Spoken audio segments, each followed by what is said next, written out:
એકાદશી વ્રતની ઉત્પત્તિ. શું તમે જાણો છો કે એકાદશીનું વ્રત કેમ કરવામાં આવે છે?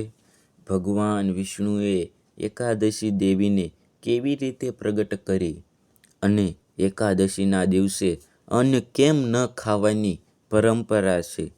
આ કથાના શાસ્ત્રોમાં આપેલી અંત સુધી જરૂર સાંભળજો, કારણ કે અંતમાં એક એવું રહસ્ય છે જે બહુ ઓછા લોકો જાણે છે. જય શ્રી હરિ. સતયુગમાં મરુ નામનો એક અત્યંત શક્તિશાળી અસુર હતો. તેણે દેવો, ઋષિઓ અને સજ્જનો ભારે ત્રાસ આપવાનું શરૂ કર્યું. દેવતાઓએ અનેક પ્રયત્નો કર્યા, પરંતુ કોઈ તેને હરાવી શક્યું નહીં. અંતે બધા દેવો ભગવાન વિષ્ણુના શરણમાં ગયા અને પ્રાર્થના કરી, હે નારાયણ, હવે આપ જ ધર્મની રક્ષા કરો. ભગવાન વિષ્ણુએ દેવતાઓને અભય આપ્યું અને મુરાસુર સામે યુદ્ધ શરૂ કર્યું. આ યુદ્ધ 1-2 દિવસ નહીં, પરંતુ લાંબા સમય સુધી ચાલ્યું. મુરાસુર અત્યંત બળવાન હતો, તેથી યુદ્ધ થાકજનક બન્યું.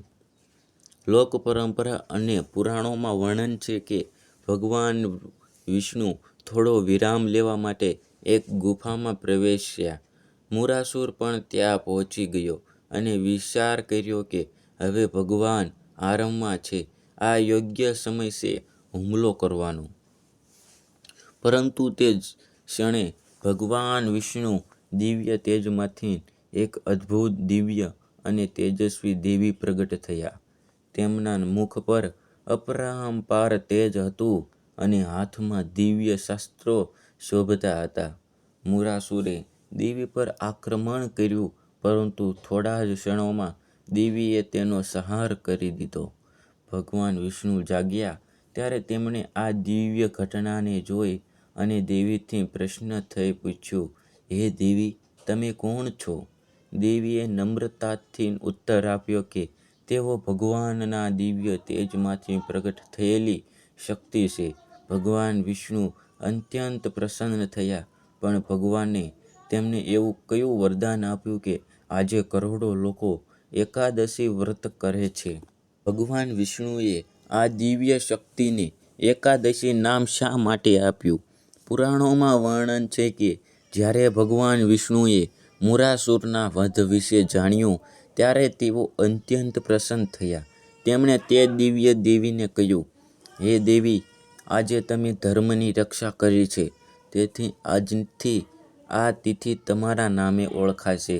કારણ કે આ ઘટના ચંદ્ર માસની એકાદશી તિથિએ બની હતી, તેથી ભગવાને તેમનું નામ એકાદશી દેવી રાખ્યું. ત્યારબાદ ભગવાન વિષ્ણુએ એક મહાન વરદાન આપ્યું.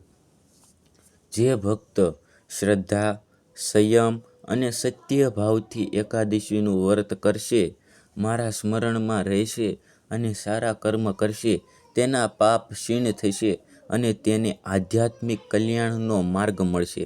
આથી જ વૈષ્ણવ પરંપરામાં એકાદશીનું વિશેષ મહત્વ માનવામાં આવે છે. લોકોમાં એવી માન્યતા પ્રચલિત થઈ કે એકાદશીના દિવસે ભગવાનનું સ્મરણ, જપ, ભજન, દાન અને સંયમનું વિશેષ ફળ મળે છે. વડીલો કહેતા, એકાદશી માત્ર ભૂખ્યા રહેવાનું વ્રત નથી, મન અને ઇન્દ્રિયો પર સંયમ રાખવાનું વ્રત છે. પરંતુ એક પ્રશ્ન આજે પણ ઘણા ભક્તોના મનમાં થાય છે. એકાદશીના દિવસે અન્ન ન ખાવાની પરંપરા શા માટે છે? શું તેના પાછળ માત્ર ધાર્મિક કારણ છે કે કોઈ આધ્યાત્મિક સંદેશ પણ છુપાયેલો છે? પદ્મ પુરાણ સહિત વૈષ્ણવ પરંપરાઓમાં વર્ણન મળે છે કે ભગવાન વિષ્ણુએ એકાદશી દેવીને આશીર્વાદ આપ્યા, કહ્યું કે આ તિથિએ સંયમ, ભજન અને ભગવાનના સ્મરણને વિશેષ મહત્વ મળશે. પરંતુ લોક પરંપરામાં એવી માન્યતા વિકસિત થઈ ગઈ કે એકાદશીના દિવસે અન્નનો ત્યાગ કરીને મનને ભગવાનમાં સ્થિર કરવું. જો વ્રતનો મુખ્ય હેતુ તો માત્ર ઉપવાસ નથી, પરંતુ ઇન્દ્રિયો પર સંયમ, મનની શુદ્ધિ અને ભગવાનના સ્મરણમાં સમય વિતાવવાનો છે. એકાદશીનો સાચો ઉપવાસ પેટનો નહીં, પરંતુ મનના દુગુણોને છે. એટલા માટે ભક્તો આ દિવસે જપ, પાઠ, ભજન, દાન અને સાત્વિક જીવન પર વધુ ભાર મૂકે છે.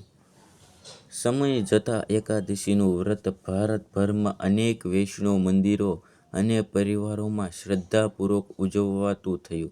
આજે લાખો ભક્તો આ દિવસે ભગવાન વિષ્ણુ, શ્રી કૃષ્ણ અને શ્રી હરિનું સ્મરણ કરીને આધ્યાત્મિક રીતે શાંતિનો અનુભવ કરે છે. પરંતુ શું તમને ખબર છે કે વર્ષમાં આવતી બધી એકાદશીઓનું ફળ એક સરખું નથી? કેટલીક એકાદશીઓનું મહત્વ શાસ્ત્રોમાં વિશેષ શા માટે જાણવામાં આવ્યું છે? કોઈ ભક્ત માત્ર ભૂખ્યો નહીં પણ મનમાં ક્રોધ, અહંકાર, ઈર્ષ્યા અને દ્વેષ રાખે તો તે શું તેનું એકાદશીનું વ્રત પૂર્ણ માનવામાં આવે છે?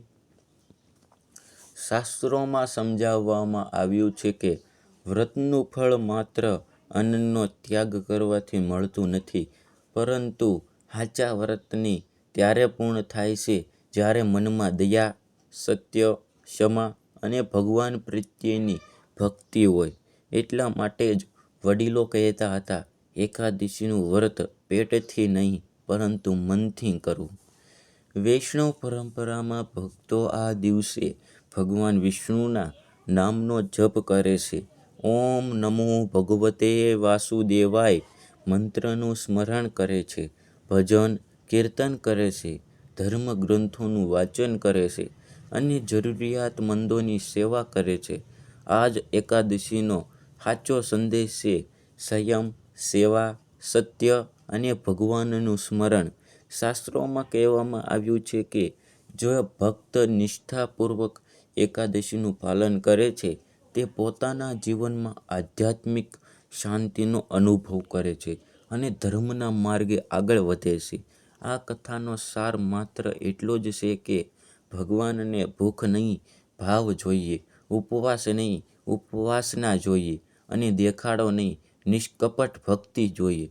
જો તમે પણ ભગવાન શ્રી હરિમાં શ્રદ્ધા રાખતા હો તો આજે એક સંકલ્પ કરો, સારા કર્મ કરીશું, સત્ય બોલીશું અને ભગવાનનું સ્મરણ ક્યારેય છોડીશું નહીં. બોલો શ્રી હરિ વિષ્ણુ ભગવાનની જય. જય એકાદશી માતા. જય શ્રી હરિ. જય શ્રી હરિ.